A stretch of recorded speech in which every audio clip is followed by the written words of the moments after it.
Good morning, everybody. I'm Captain Agarwal, uh, welcoming you all for our Thursday lecture series on behalf of the Director General CENJOWS, who's not available today for some specific reasons.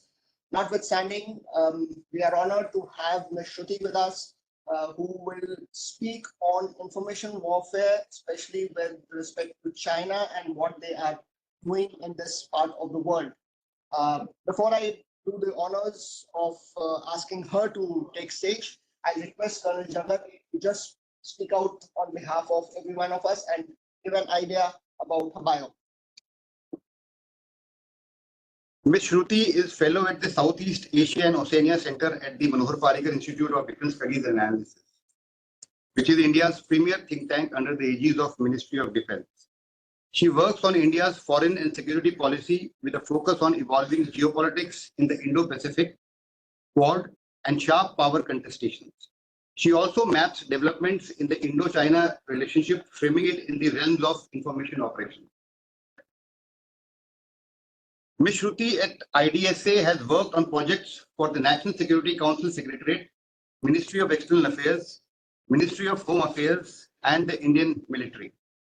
She frequently presents her research in Track 1.5 meetings, lectures, and engages with the think tank, academia, and military community, both at home and abroad.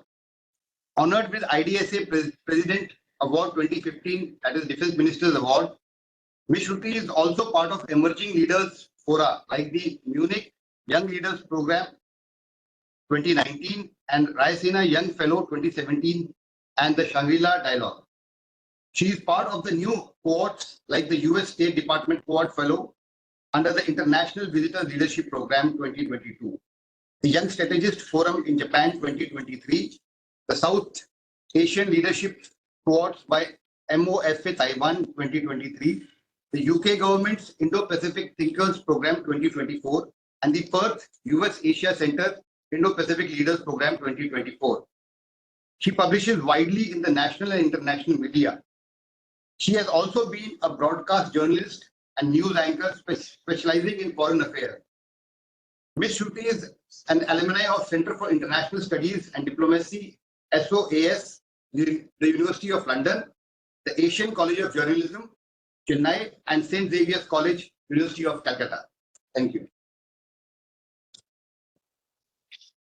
The floor is yours. All right. Thank you very much for that very generous introduction. Good morning, and thank you very much to all of you for being here, to your Director General for the invitation to speak. It's always wonderful to interact with audiences such as yours because it's got practitioners. And in fact, I use this opportunity to share my work with you so I can go back with a lot more, given the feedback that comes from you all. I think when I spoke to the Director General, we were discussing topics to speak, which would be topical. And he sort of said that perhaps focus on my work on understanding the India-China dynamics through the realm of information operations. And I think it's important because if you scan the newspapers over the last week, apart from the information on what's going on with the elections in India and the run-up to the elections, what you see is the focus on a lot of reports on how China and the worries on China meddling through disinformation in Indian elections. So I think that gives us a good starting point to go forward to why this should matter to India. Hopefully I'm sorry, this PowerPoint is made on pages. If it runs short, I'll fill in the blanks. We're speaking about this subject today because a lot of times, information warfare as a subject has become very well studied, not just thanks to China, but also because of the kind of work that was done in the past by Russia, the United States, and Western powers. But now it's gotten down to the bricks and bats and how militaries are organizing themselves. But at the end of the day, the essence is a central idea that power sometimes depends not just on whose army or economy wins, but it can also depend on whose story wins. I think we can see that sort of play out, especially in the Russia-Ukraine conflict. And happy to answer that because that's a whole different presentation. But to keep sort of the focus, can I Just move this. Yeah, I don't know why it's not. She's Anyway, to keep the focus on the subject, the quote is from Joseph Nye Jr., who's also infamous sort of for, if you remember back in the day, he brought out the concept of soft power to talk about, the relevance of America and the attractiveness of the American dream in the idea of international relations, which was all about alluring culture, values to sort of augment a country's strength. You remember a lot of the allusion coming to India during the India Shining Face about yoga culture. A lot of what Prime Minister Modi has done to promote the idea of Bharat and how it's helping as a Vishwa Guru would come into that category of soft power. But when you bring in China into the room, the tone and tenor of the conversation changes, because now you're talking about something called sharp power, and sharp power has a very different connotation. Sharp power is generally sort of associated with authoritarian regimes which are trying to compel behavior at home and manipulate opinion abroad. So you see the intent of sharp power is very different from sort of soft power, because you're looking at manipulation of information.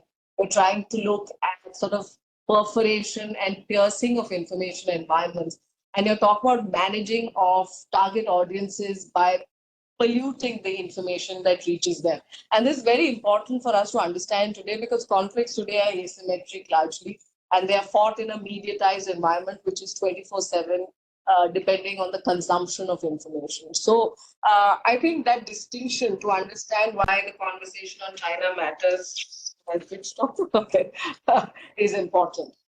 And again, like I said, I'm not trying to bring this down into theoretical jargon, because a lot of times there are questions on whether information operations, are there a subset of information warfare? You're basically looking at a whole sort of mediatized environment and its ability to be manipulated. You're looking at the technology environment, the social environment, the economic environment, whether it's in the context of war or peace, and what are the levels of escalation therein. You're also looking at the political environment, which is hypercharged and leading some of these conversations. So you talk about information operations and warfare that includes all of the above, and is basically a collection of tactical information about an adversary and the sort of dissemination of that propaganda to pursue a competitive advantage. Now, why is this particularly important in the digital age? Like I said, mediatized environments are even more vulnerable to these activities. Because in the past, when what you understood by propaganda operations were a broadcast, you have a message that is broadcast, and you're not really seeing how consumption is affecting and what are the changes in patterns. Now you're talking about influence operations not just as propaganda tools. You are talking about it as a tool that which is very involved in its manipulation capabilities and presents the aggressor with multitude of opportunities, which can be both benign and malignant. You're talking about participatory versus passive environments, because when you and I consume information, especially in open societies, you are talking about people posting, commenting, sharing, searching. This is the process of knowledge creation and formation, and we are actors in that own information consumption. Now, this is a very important shift which is exploited by closed societies, information societies like China. The how and why, this is the crux of the presentation today, because we're talking about it being important to those who both govern, so policymakers and practitioners, as also open societies like ours. You're talking about vulnerabilities in societies like ours, which are very open to manipulation of information. This is not just China meddling in what are our external priorities, but also our internal priorities. And I'm happy to speak about it, but it's not part of this lecture. We talk about how adversaries understand motivations and agendas. And for me, the essence is also a subset of the recommendations, which is how do policy planners, both in military, government, across whole of government approach, think about strategic communication? Because half the time it's an ad hoc process. It's not sort of the foundation, at the foundation stage of the strategy. And I think that's becoming increasingly important to address. And it's important to address because current geopolitics is not black and white. And so perceptions matter, and how you frame perceptions matter to your core strategic interests. Let's coming quickly to how I sort of understand the weaponization of information by China. If you remember back in the day when we were all students of how China sort of understanding the role of the PLA, what is it supposed to execute, we all had in the early 2010s studied about the three warfare strategy by China. It was back in the day talking about China, how China was thinking of using information to push its agendas abroad as also consolidate support domestically, especially vis-a-vis its core interests. And I think that sort of conversation today has evolved to discourse power. I mean, this is the same sort of ideas, but under different regimes in China, the way it imagines its own comprehensive national power and what it sort of wants to reflect in the information space has changed. If you remember during this CCP centenary celebrations, Xi Jinping came out and spoke about China needing to sort of consolidate its discourse power. Discourse power is basically what I've understood through my research in the Chinese lexicon is understood as the right to speak. China believes that a country should have discourse power to set agendas in the international arena because it allows you to influence other countries around and make sure that they align around your core interests. It is the kind of power that is equivalent to military and economic power because it is as disposed as its carrier. And the biggest angst that the Chinese have is that despite the accumulation of hard power, the West still dominates the discourse power, and it has not been able to win this competition. You have President Xi, therefore, investing in what he sees as discourse power, because he says that the CCP is constantly in a state of struggle, especially after COVID-19 with foreign forces, and discourse power is needed to back it up. How do you go about this? You do this by saturating the bandwidth with CCP messages. So you slowly eliminate all other voices and make sure that the party voice is the only voice that tells the China story. And anything that goes against it or against the preferred narrative is sort of rejected or silenced. So this is what Xi Jinping has done. All of you are aware of the Central United Front Work Department. It is called Mao's magic weapon, which has been rehauled sort of under President Xi. It sort of brings back a lot of Mao era's policies which are refitted for contemporary issues. They are called the magic weapon because he thinks that this is what is required to propel the idea of the great rejuvenation of the Chinese nation. And unlike his predecessor, the praise goes beyond lip service. Over the last 5 years, I think there have been 40,000 cadre members who have been introduced into the system.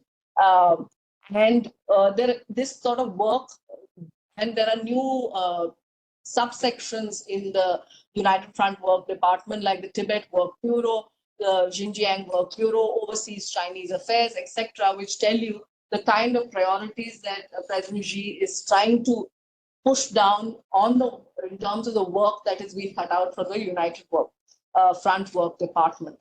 And I think this is important to understand because if you see, I'm sorry, I don't know how clear that is, but there's been fantastic work coming out of Australia because it came out because of the level of influence operations that have been carried out and the reason that they came out with a foreign interference law.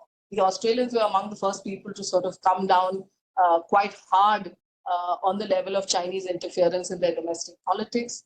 And they have done a lot of good work trying to understand the United Front, its origins, what each section does. And given the interest of time, I'm not going to go down into it, but happy to delve on it a little more. But the idea is that, the United Front Work Department looks to build and wield political power both at home and abroad. Like I said, it's the idea of the great rejuvenation of the Chinese nation. So that includes all of China's strategic priorities, that is unifying of Taiwan. We have seen what's going on in the South China Sea, the new geopolitics of the Pacific Islands. And of course, we have felt it closer home along our sort of continental and maritime borders. So you also see that it's got very targeted sort of work agenda. It enables sort of coercive behavior through legal and illegal technology transfer, surveillance of diaspora, promotion of sort of favorable narratives on China's core interests. And any narrative, like I said, which is going contrary to what the party state wants, sees the harassment of critics of the CCP. Again, focus, legitimacy for the Chinese narrative. President Xi has been saying this from 2014, and you see all of the efforts lined up. What they're trying to tell you is that these are all new ideas. We're giving you new preferred norms when the Western global politics is at its disruptive peak. But what it's trying to do is so authoritarian and trying to figure out, at least discursively, China-centric world order.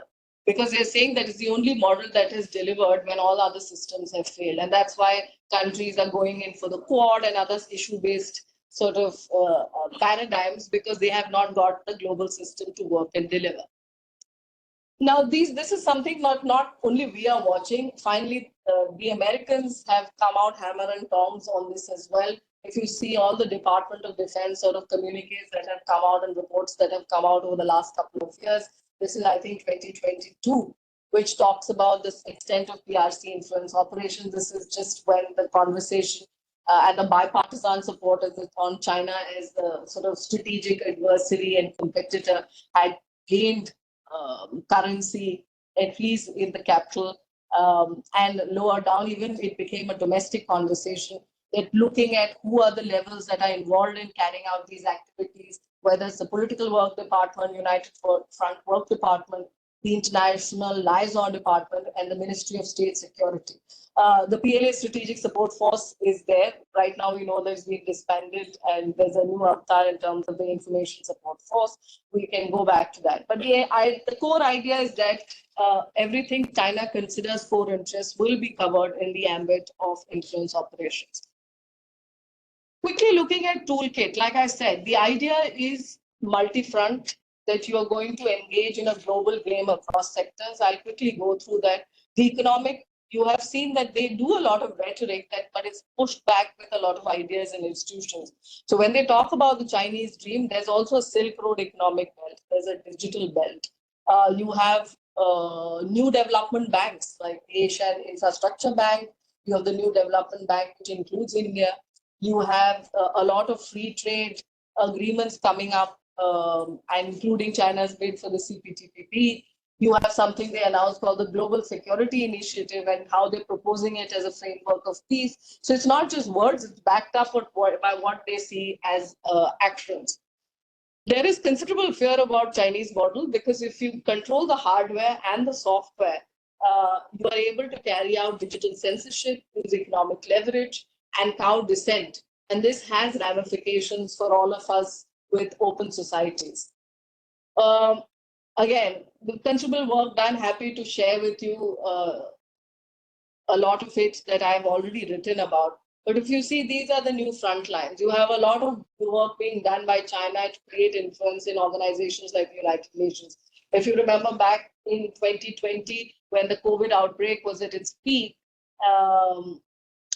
the WHO Director General, Tedros, refused to come out and criticize China publicly. I think there was an investigation done by Fair Observer, which came out with a report which said that because he was a health minister and China had decided to fund health infrastructure institution hospital in Addis Ababa, he had not come out with criticism. So you understand how those levers work.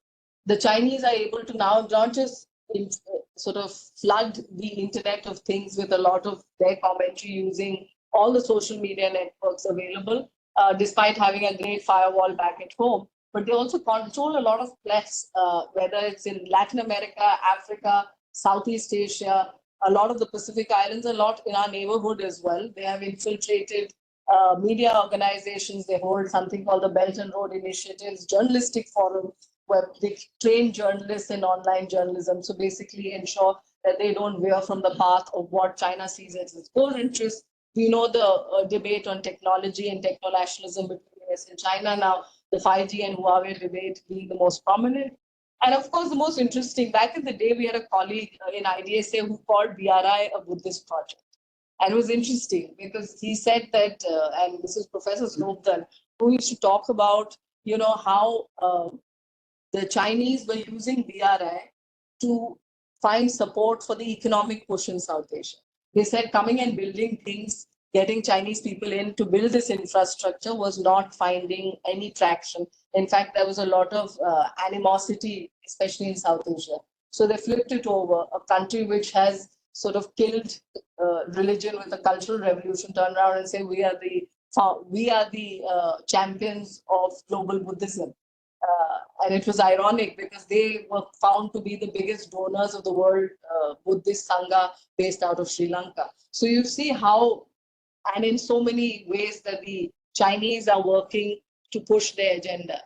This I thought was worth mentioning because this is the latest front line of battle on influence, 5G networks and undersea cables. This came into prominence last year because Reuters broke a report that HMN Tech, which was the predecessor of a company that was majoritarily owned by Huawei, was actually selected in 2020 to create the undersea cables that would transport data from Asia to Europe to Africa, Middle East, and this would involve India as well. But the Americans now woken up to the threat of the Chinese ability to play with that information, has sort of pushed back, and they've tried to flip the contract. But the threat is real because in 2023, 2 communication cables were cut between Taiwan and the Matsu Islands and were suspected to be done by the Chinese fishing vessels. Now, coming quickly to, what are the rising concerns for India? I had written back in the day in 2020 about what I thought, India was able to tell the public square globally about the lessons that we've been fighting for a very long time. I think, for India, the fact that the global town hall was primed to finally listen to India's concerns was an advantage because so far, 50 years, we've been doing and battling all sorts of provocations from the Chinese by ourselves. But now, because after COVID, they'd seen the wolf-warrior diplomacy at play, I think the global town hall was more receptive to what India was saying in terms of the scale and level of Chinese manipulation of information. I think for us, it brought about a certain level of strategic clarity on our China policy, because if it told you and it showed the world that Beijing was willing to violate sort of decades of painfully built upon agreements. And so the question of reciprocity became central to our relationship. But it also did things in terms of how it framed the relationship. For example, for me, the idea that, the framing of the Sino-Indian relationship always through the prism of the Sino-US fallout and not giving parity to India. You look at KICAIR, you look at a lot of these think tanks that are government funded, they're always talking about India as a US truth. The bilateral relationship is never given parity. So that's sort of coming out in the way they frame us. There's a lot of hardening of perceptions. We've had a couple of dialogues with Chinese scholars, and they always talk about how India shouldn't be led away by the Americans, that, you are becoming an obstruction on China's. This is how the Chinese think of you. Scholars think of you as an obstructionist India. There is no lever available for us to talk and create sort of calm tensions down because you're doing everything which is anti-China, even though China has not premeditated anything. So they continue to maintain that. They have a disdain for parity. Every time India's infrastructure across the border is projected as something that is provoking China, not at all coverage. The coverage never shows what the Chinese have been doing for so many years. And they always talk about imposing reputational costs. So, for example, when China does something in South Asia, the Maldives, if you see what's happened with the Maldives, the coverage is all about how India has failed its neighborhood. And India has gotten carried away with the idea of the Indo-Pacific and put all its eggs in with the Americans in the West, and the neighborhood is suffering, even though they keep saying neighborhood first. So I think, what they're continuously doing is that the antagonistic sort of perceptions have been mainstreamed in the public discourse. You see that China constantly does this formal rapprochement that everything is going to work out, both sides are going to come together. We've had so many levels of border meetings, we find solutions going forward, is the public sentiment. But below the radar, they constantly provoke and sow seeds of mistrust in the public domain. So I think that is going to continue for the foreseeable future. What does it teach India? That mind games matter. Galwan, if you see, I don't know how clear it is for you, but those were sort of the two snapshots I took back in the day, which speaks to what I was saying, that, Prime Minister Modi standing with Donald Trump, talking about India as the American stooge. You also have psych warfare coming out where they're saying, sort of putting out tailored images to convey threat of an imminent conflict. You have featured leaks time from time showing movement of heavy armor to the Indian border, scuffle between soldiers. And here all the time, the Indian soldiers are seen, being shown as they having taken the maximum hit.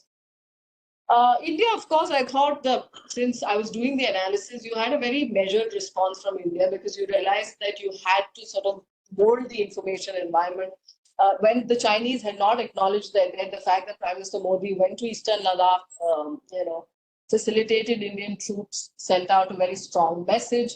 For once, India was very forthcoming, showing Indian special forces para-dropping from US sort of C-130Js. There was a match going on social media in terms of placing the information. You had very clear communication actually coming out of the foreign ministry, which was saying that things are not going back to normal, diplomacy is not cutting the ice. And so you have this very clear sort of shaping of the communication environment and sending out a coherent sort of strategic message. Meanwhile, if you compare it to how China framed the crisis, the first one, that the guy is now being sort of sidelined. But if you remember, he was the face of Wolf de Foray diplomacy at that point of time. Of course, initially, China took the lead in positioning how India had sort of premeditated the crisis because we were very silent with public communication at what had happened over Galwan. So you had a lot of Western media running the fact that India had provoked some action because China had come out with a statement first. In the second phase, when India took a slew of economic and military measures to sort of see the conversation shifting to India becoming the American stooge and so on and so forth. And when India did the surprise maneuvers that it did to create the advantage, that sort of picked up. In the third phase, that's the time President Biden was coming into office. They started floating the idea of the China-US rapprochement under Biden, that we go back to a G2 in India, will be sidelined and will have to eat humble pie. And you see that sort of obstructionist India, the lapdog of the Americans rhetoric now going on to stay in terms of how they stereotype India in their information arena. But I think the important takeaway for us, especially important for today's lecture, is how sort of Galwan is not going away in their mind. They have made it central to their military propaganda. Now, I'll quickly, for 1 year, they didn't say anything. And then they came out with a statement on the first anniversary, or I think it was around February in 2021, where they took out names of the 4 people who had died in the clashes. This had come out because a Chinese blogger had come out with a list of names which are going on much big, I think in 2 digits, and he was put into jail very quickly for coming out and leaking that information. Now, over a period of time, what Galwan has become is how the Chinese army braved sort of the aggressor, which is India. And the party state is the protector and the vanguard. You sort of see the careful embedding of the incident and the heroes.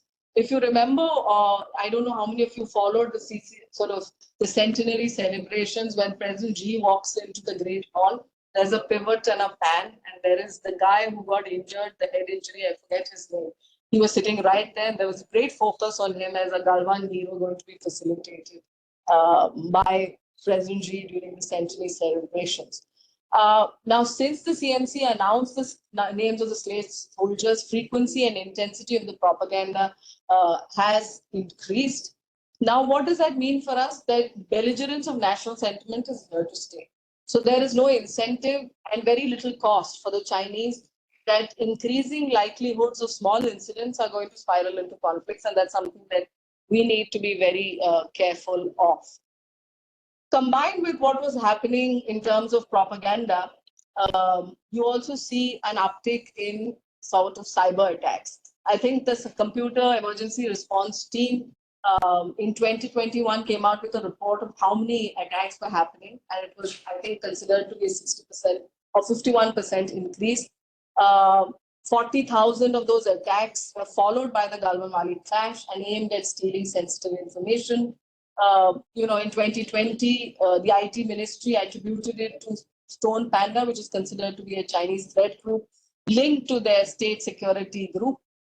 And of course, if all of us remember the power outage in Bombay and reports coming out saying that a lot of it had to do with China.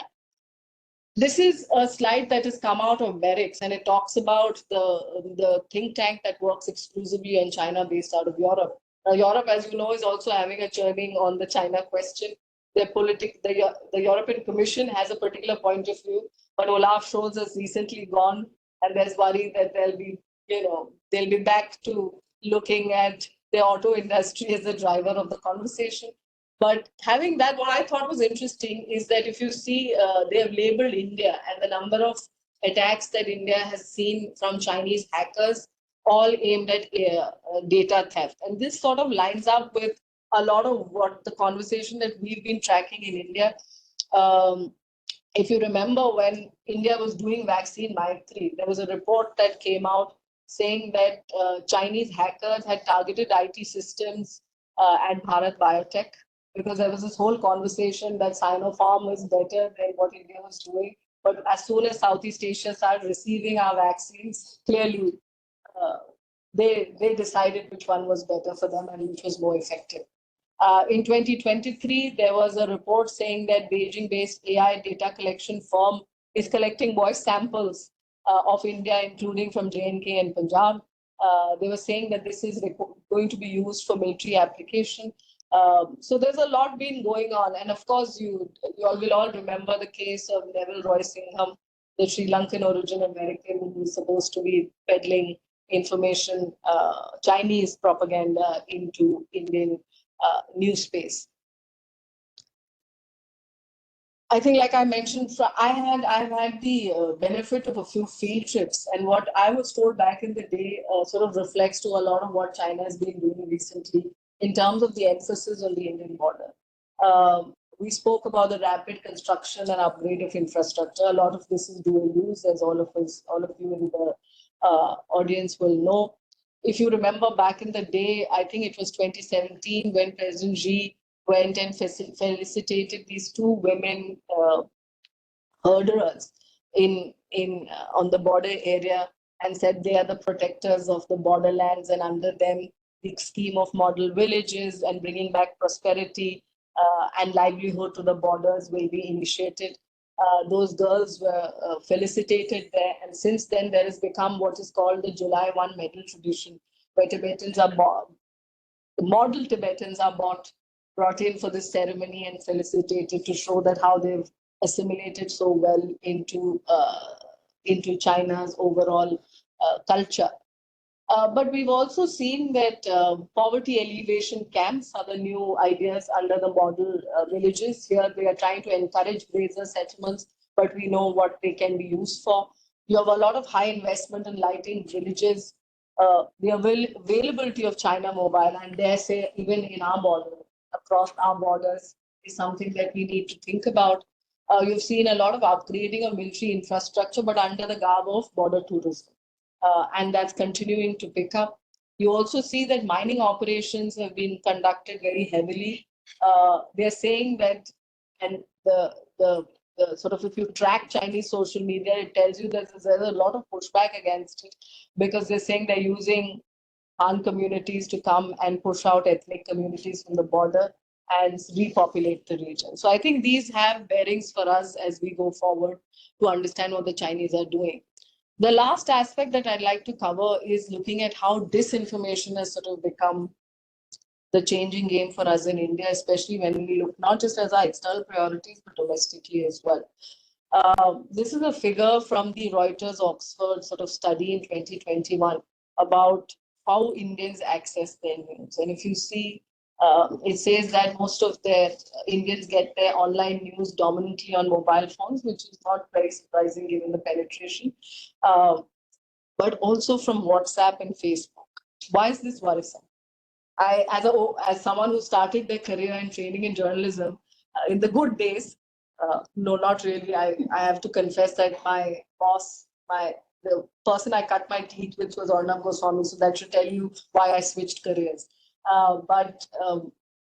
He introduced a system where credible fact checking in news, sort of, as a young cub reporter, I remember being told sources to time now is the way to go, which tells you that fact checking, the priority given to fact checking, has sort of disappeared. I'm not labeling all media organizations in the same light, but I'm saying there's enough examples to tell you, in the absence of credible fact checkers, the information that is coming to you on WhatsApp and Facebook is actually opinion masquerading as news. And so that's worrisome, especially for India. Again, open society, so much penetration of social media. If you look again, 2021 report, look at the figures. YouTube, WhatsApp, and Facebook, maximum sort of consumption of news for people. And this is, again, worrisome. Now, I sort of want to correlate this to what we are seeing in terms of disinformation attacks within our borders. Logically came out with this great report, I thought, last year, where this sort of mapped what Chinese social media was doing in terms of their narrative on how they were looking at a few incidents in India. The Orissa train incident was sort of highlighted in their own social media, and they spoke about how because India had sort of broken their relationship with China economically, they were doing so badly, because if China had come in and helped them build their infrastructure, such accidents could be avoided. And they said this just shows the Indian government has no accountability. Then you had bridge collapse in Bihar, similar sort of narrative. But the worrying things started happening in terms of Manipur riots. One, they targeted the idea that Manipur was never part of the Indian state. So that received a lot of traction, and you see a lot of disinformation happening on that. Second, they amplified the attack sort of in terms of they linking the women's security with the role of the Indian armed forces. And that has a very explosive effect. And that, as you can see, had a life of its own. They also did one more thing, which they colored the political connotations of the Indian military, saying that the Indian military was in cahoots with the sort of right-wing Hindu community and carrying out these attacks in Manipur. So this had a real sort of traction both within the Chinese social media narrative and what they were projecting outside through bots and etc. So this has connotations. Of course, now we are all used to the standardization of names, especially vis-a-vis Arunachal Pradesh, and that's something that is only going to pick up. They don't seem to care what the Indian government is saying. They come out with their own things, talking about how Arunachal Pradesh is being illegally occupied by India. And this actually is made primarily for their domestic audience, and that is finding traction. And of course, again, talk about the eviction of journalists, saying that India keeps claiming to be this democracy and having free press, but look what they did to our journalists when they've done the very same thing to the Americans and the Indians, and so on and so forth. But this has been the broad sort of discussion on what's been happening with us. But it's not a conversation that only India is having. If you see, I just met the gentleman who's at the select committee head, which is looking at how CCP activities are.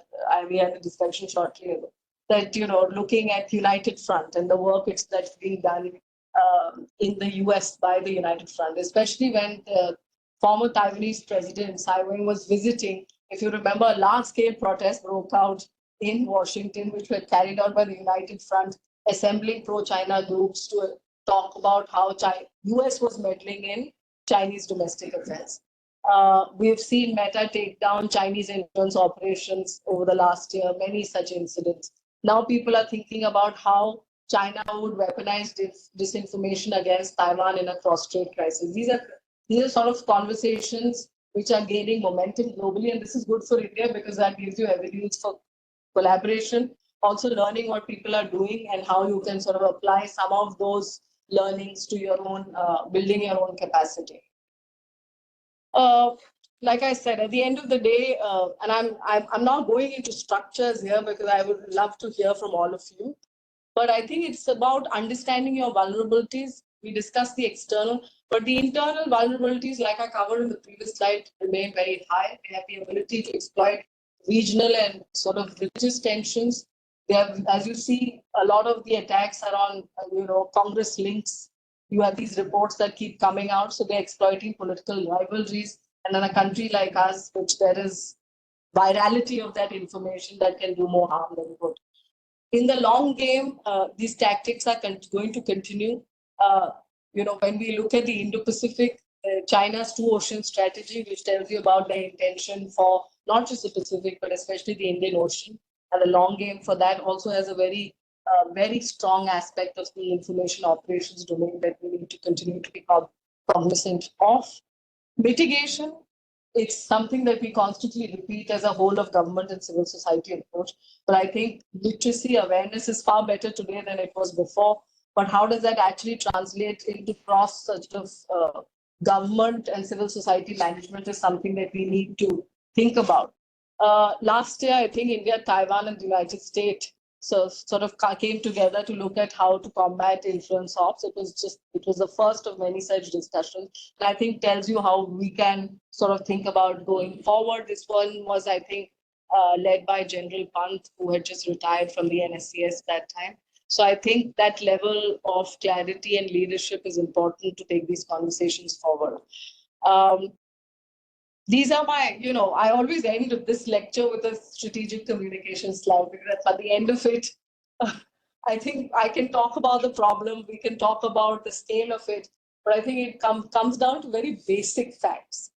You want information superiority, you can't look at it just as avoiding and blocking, disengaging is not the answer. I think Prime Minister Modi has a very clear understanding of how he wants to use social media for development efforts in the country.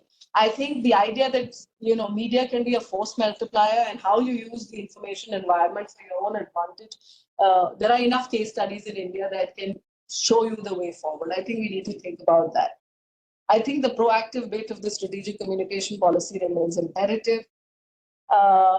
We need the national information environment to speak in one voice. I know this is too much from a structure like ours, but I think that is the end goal. Change in organization culture, you all can tell me more. I always play this one video that provokes, A, it helps you come out of sleep, and B, it helps sort of telling you, even countries in the West which no longer have the kind of power that they used to wield earlier, thinking about strategic communication, not as an ad hoc process. Able to see that later. The crux of this is how the British Army is thinking about strategic communication. And we can all mock the British Army given the state that it is in, in terms of the size, numbers, and attrition. But I think he conveys very effectively how military organizations need to shed inhibitions about engaging with the information domain and how it can be used as a force multiplier right down to the unit level. And the strategic placements of units and how they can use the information environment within the information warfare structures becomes important. And that's something that you all can tell me how much of that has moved forward, any good examples that I can take. Anyway, that is that was the last or penultimate slide. This is a grid I generally leave with practitioners like yours to think about strategic information communication and how to create these narratives to push advantage against the adversary. Happy to talk about it later. I've written a little bit on this. I'm happy to share my work, but I'll end here and happy to have a discussion. I hope I'm on time. Thank you very much.